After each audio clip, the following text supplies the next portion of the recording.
Alright, and there you have it, guys. This is the happiest unboxing that has happened to me.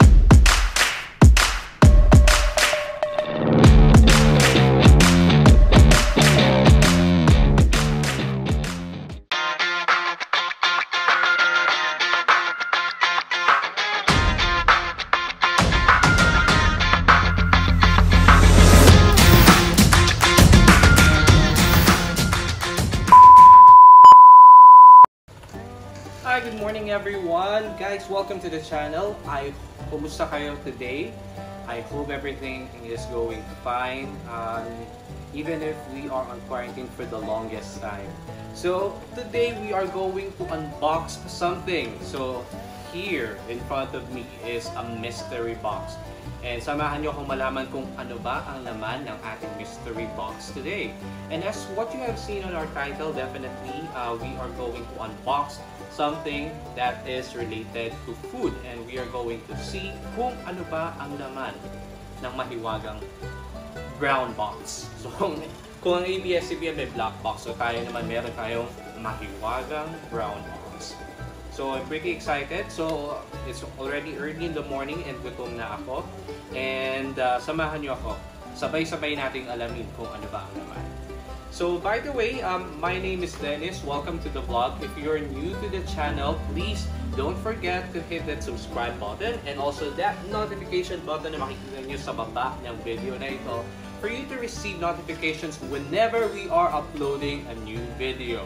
And also, don't forget to give us a thumbs up and also leave some comments. Mag-iwan kayo ng comments if you have any recommendations about other activities that you would like us to try to do while we are at home during this quarantine period. Alright, so let's get started! Alright, so we're going to unbox now Guilty Pleasures Mystery Box.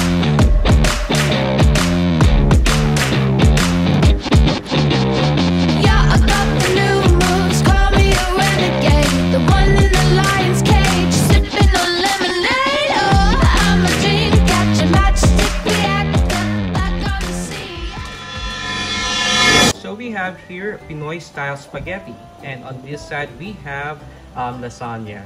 So yung Pinoy style spaghetti natin, as you can see, it has generous amount of hot dogs, just like your typical Pinoy spaghetti. And at the same time, ang cheese natin, ayan, kita mo naman, very cheesy. Mas cheesy pa siya sa jowa mo na nanlalamig na sa'yo. May hugutan talaga. Alright, and on the other hand here, as you can see, our lasagna, it doesn't look like your typical lasagna, but you can see that it has generous amount of ingredients that was used on it. So I guess we have parsley as toppings here. Generous amount of sauce and yung caramelization ng ating cheese toppings. And maganda siyang tingnan, contrasting with our garnish here, and I think this is parsley that we have on top. So thank you so much, Chef Iggy. I'm really excited to try both of these and malaman natin kung papasa ba siya or hindi sa ating panlasa. Alright, so we are going to begin our taste test with our Pinoy style spaghetti. So simulan na natin. Okay, so let's get a portion on the side. Okay.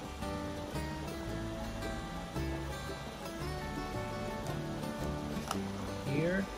So, konti lang muna.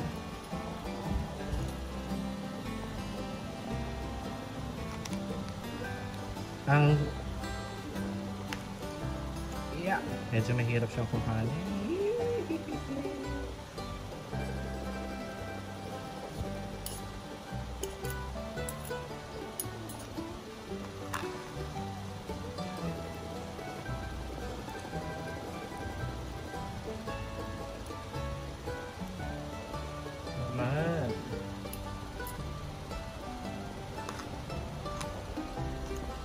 Lagyan natin siya ng corny garnish on top. And some more cheese.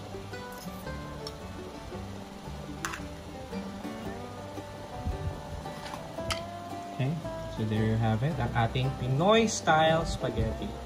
So it looks like your typical spaghetti, as you can see. And now it's the taste test. So again, the petite size of spaghetti and lasagna that we have here is good for 5 to 6 people, or 5 to 6 serving.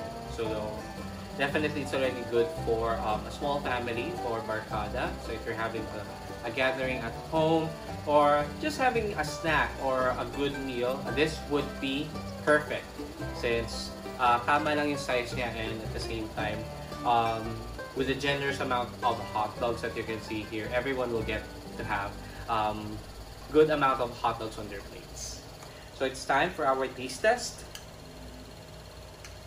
Yan, so lagyan natin ng hot dog. If Italians are watching, definitely they would not like this since you should not be cutting your spaghetti.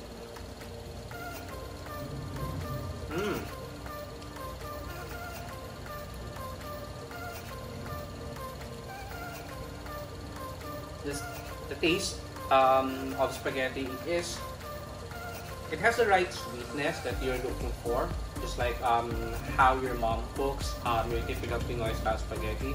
Something that you would expect coming from a birthday party, but mas masarap siya, mas elevated siya. I guess it has something to do with the generous amount of cheese. Definitely yung hot dog natin.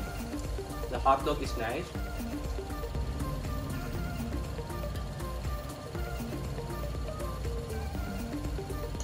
Wow.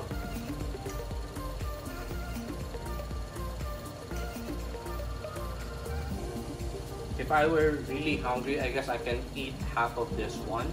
But right now, we're watching our weight since we cannot go to the gym. So as much as possible, as much as I want to do a mukbang video instead of just this, I would not do so.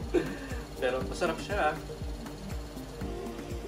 Now it's time for us to try our petite size lasagna.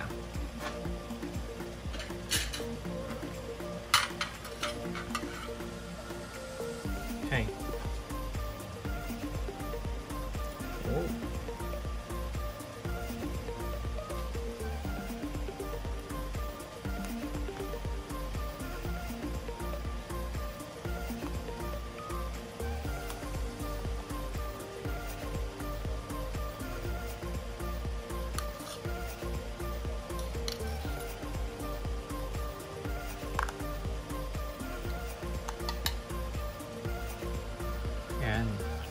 So our lasagna here, it has rich sauce, creamy sauce and cheese inside. So yung bechamel sauce natin. And at the same time, you can see here the layers of noodles. So it's about time for us to do our taste test.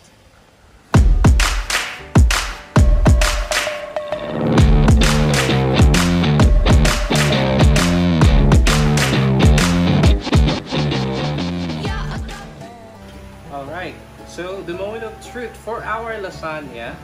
So again, we have the petite size available. It can also feed up to 5 to 6 people, or 5 to 6 serving. So perfect din siya para sa potluck. So if you are also just going to have like a special meal on a weekend, let's say on a Saturday morning or Saturday brunch, this would be a perfect dish for you. So here, this is how it looks like. Can see.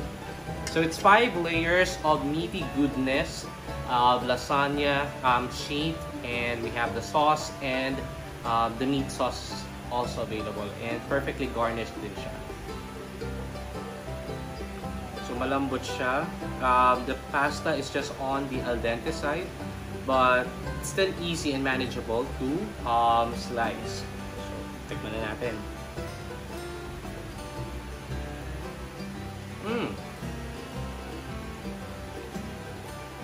Wow, that's amazing. So this is the kind of lasagna that I am looking for. There's a good balance on with the sauce and the meat sauce that it has, and also it's very cheesy as well. Kung hindi lang ako nagda-diet, I would definitely be able to finish all of this. But you know, we have to watch our weight because right now, walang gym na available, and home workout for the most part I don't have the motivation yet to do it, but we have to since we're starting to gain weight and it's beginning to become noticeable. So, but we'll see. Masarap kumain eh. So, blockbuster po yung lasagna from Guilty Pleasures by Chef Iggy. So, tatlo lang po kaming kumain ng petite. And right now, mauubos ko na siya. That's about it. So that is the end of our unboxing video slash food review of Chef Iggy's Guilty Pleasure. So today, natikman natin ang kanyang version ng Pinoy style spaghetti and also his cheesy and meaty lasagna. So if you are interested to purchase, we're going to put on the description box below kung saan kayo makaka-order ng kanyang mga pagkain. So thank you so much guys. We are almost at 200 subscribers. Congratulations! So lumalaki na ang ating warrior family. And for those who are still new at the channel, ngayon nakaabot ka dito sa dulo, please don't forget to subscribe, hit that bell notification, and malay mo, ikaw rin kasama kong kakain dito ng masasarap na pagkain. Uy, pagkain yan. Sarap po.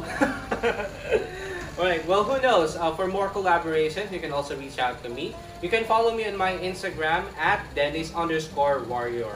And also, I'm on TikTok, which is also at Dennis_warrior. So I am also uploading some of the videos on my TikTok account.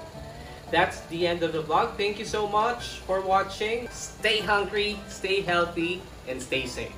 Peace out.